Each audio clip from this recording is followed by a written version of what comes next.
Can you give yourselves a big round of applause? Sige pa.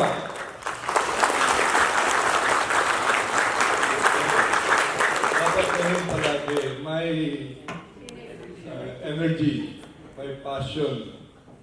And that's an indication that yes, you are here to understand and learn lessons from the various speakers who are here and even coming from 8 countries.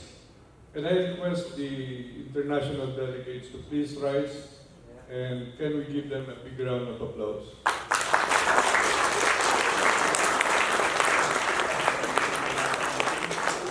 Or they may have left. Okay. So I understand Dr. Suryan Subabanits is here from Thailand. Dr. Minerva Charuting March, Nawina.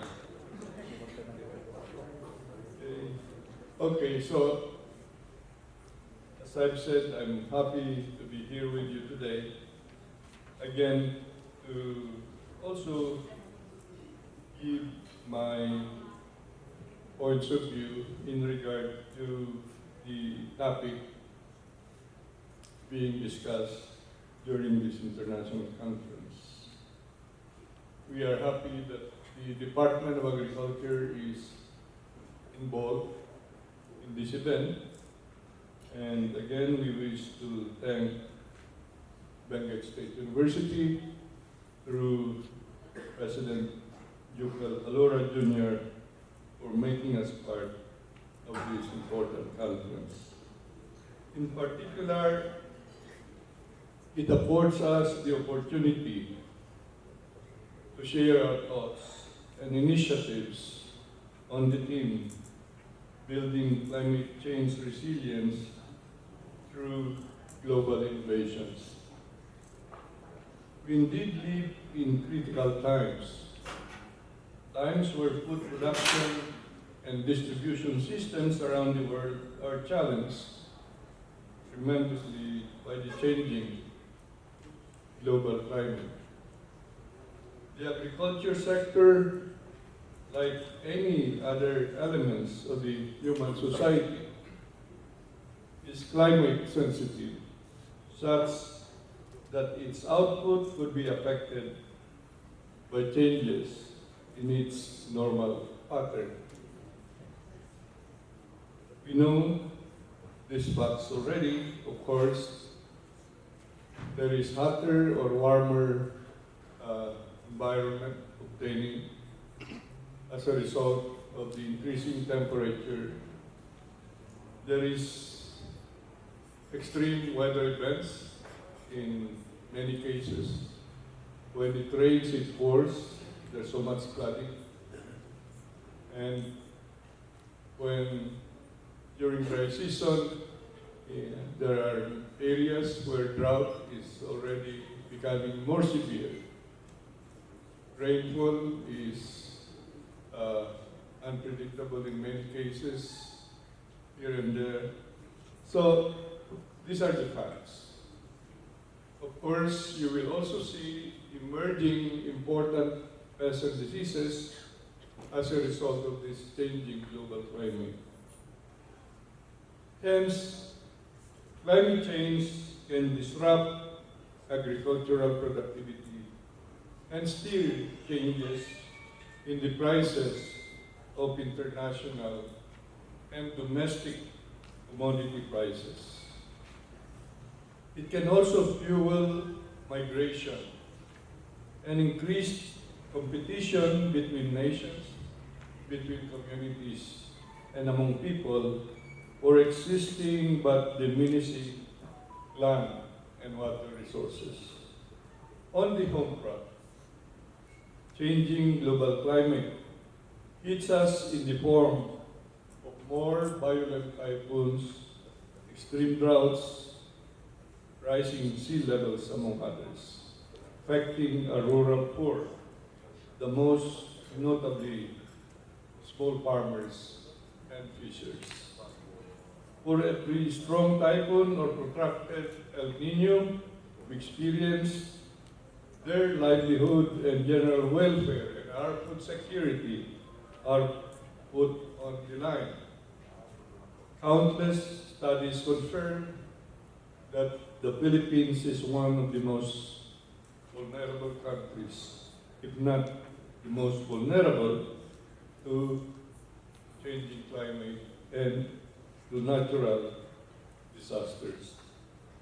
We are preparing again for a super typhoon coming, and I believe that the farmers who are almost to harvest any crop this time around, they should be able to prepare for that, do that, and this is one way to evade, the effects of a super typhoon.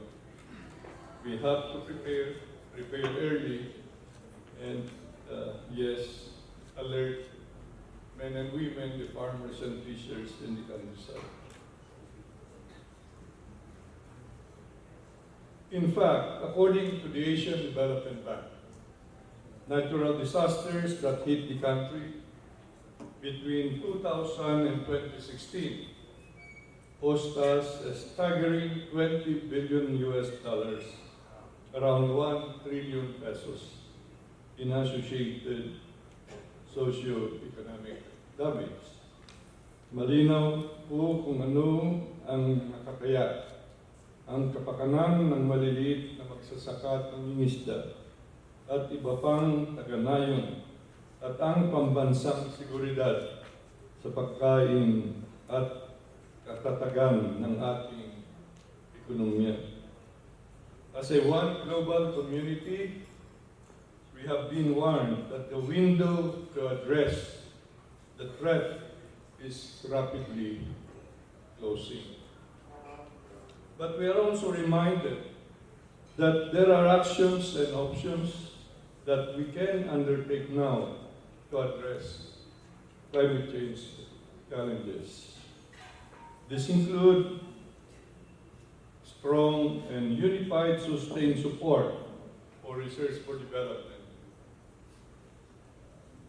related to climate smart practices and technologies, intensified push for sustainable food production and climate smart agriculture, advocate for greater public-private partnership, particularly on climate change, finance, and technology commercialization.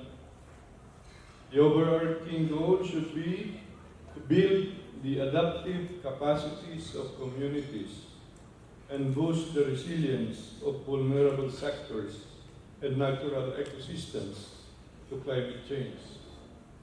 Cordillera is one big ecosystem that we need to really protect in terms of its natural resources.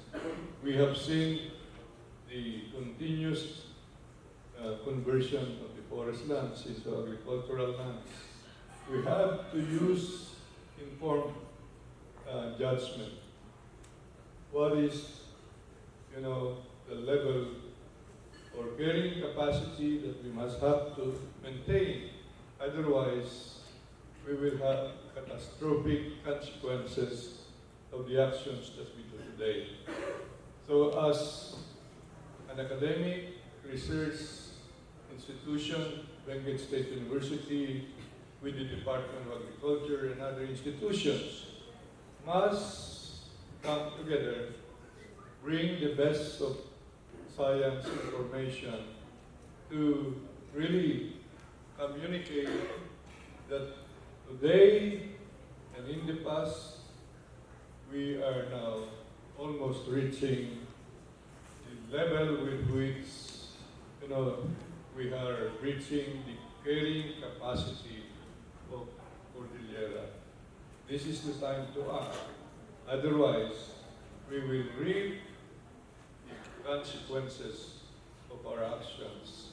And, as academic institution, it is the responsibility of this group to really again, communicate to policymakers in the region, to those who can change the mindset and the hearts in the Cordillera for a sustainable Cordillera ecosystem. Our population, the children that we will have tomorrow, will really suffer the dire consequences of these misactions or inactions today. So,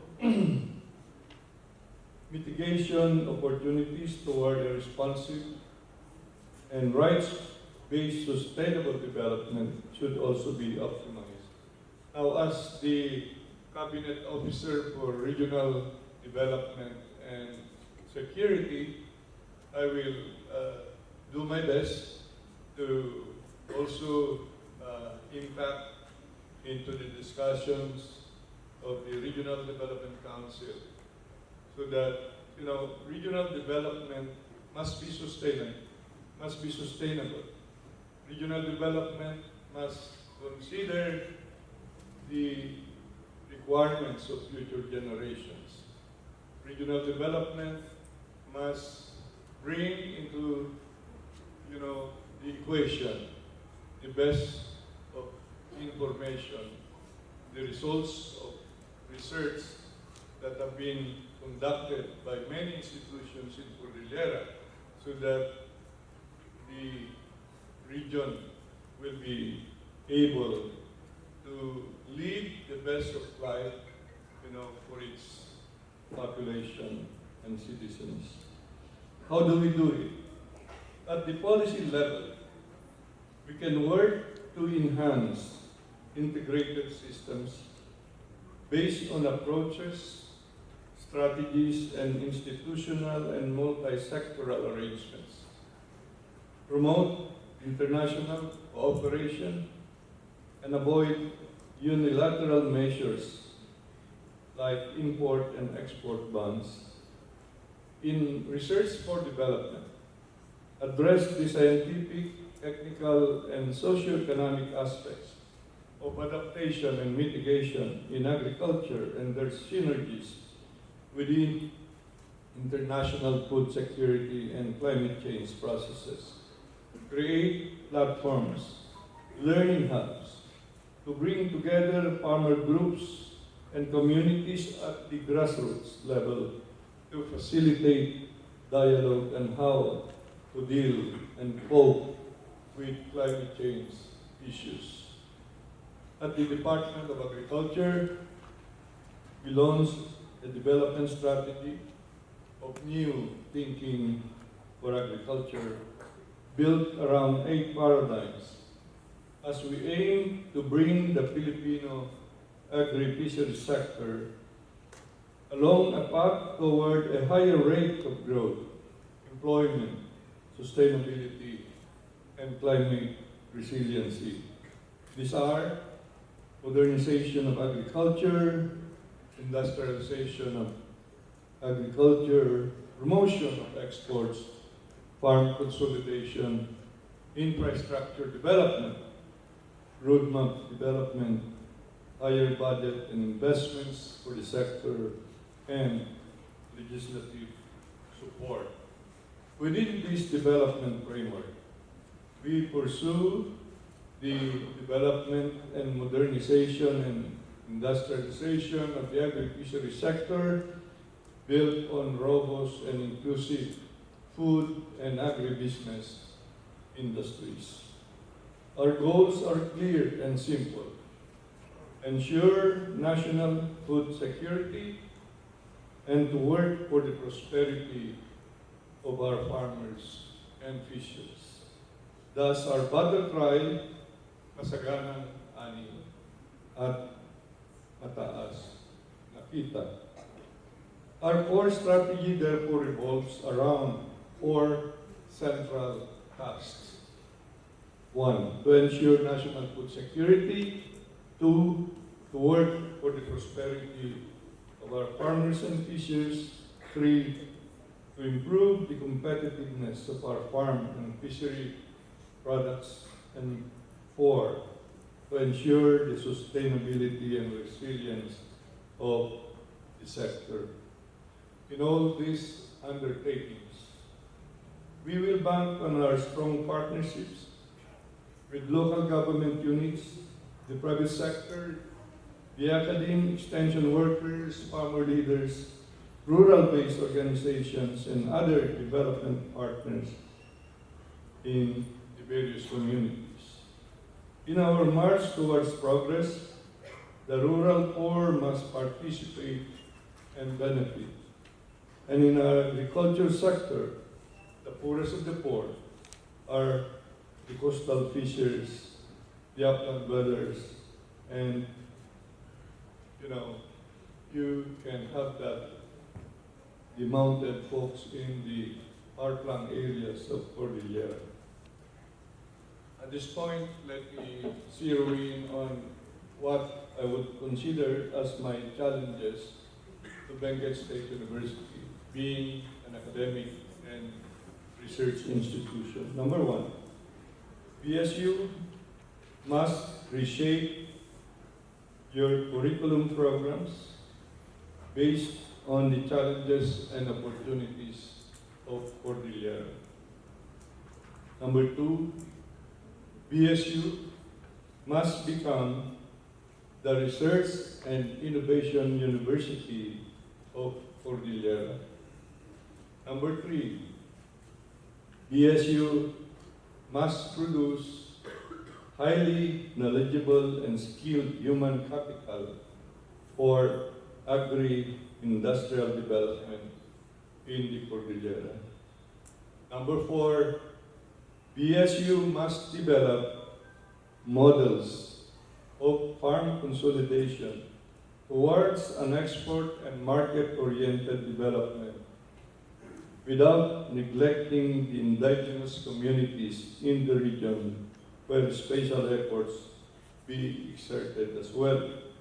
Number 5, BSU must be developing models of inclusive agribusiness anchored on value chain system.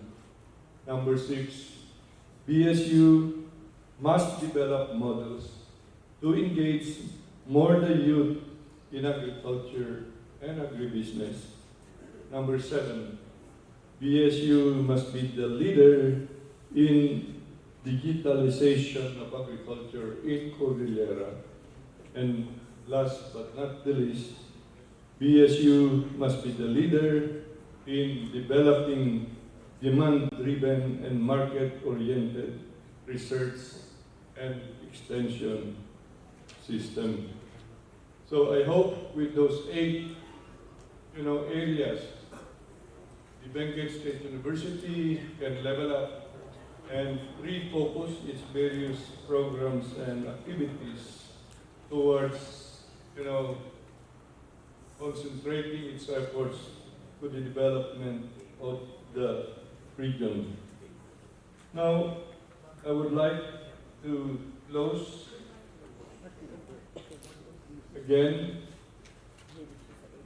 colleagues and friends, in this time that demands renewal and innovation, we are called upon to make use of science, education, and learning to ensure this country would secure under a sustainable development framework, and to ensure the reformation of agricultural landscape. We must once and for all ensure better communication and collaboration throughout the agricultural community. We at the Department of Agriculture are hopeful that this gathering will help further strengthen our partnerships and cooperation in strategic points of convergence today and in the years ahead. Let me share with you some words of wisdom from the late Gaylord Nelson, American politician, environmentalist, and Earth Day founder, and I quote, "The ultimate test of man's conscience may be his willingness to sacrifice something today for future generations whose words of thanks will not be heard." End of quote. All of us have to share the Earth's fragile ecosystems and precious resources, and each of us has a role to play in preserving them for our children and our children's children. Together, let's build a sustainable and climate-resilient future. Mabuhay ang Cordillera. Mabuhay po kayo.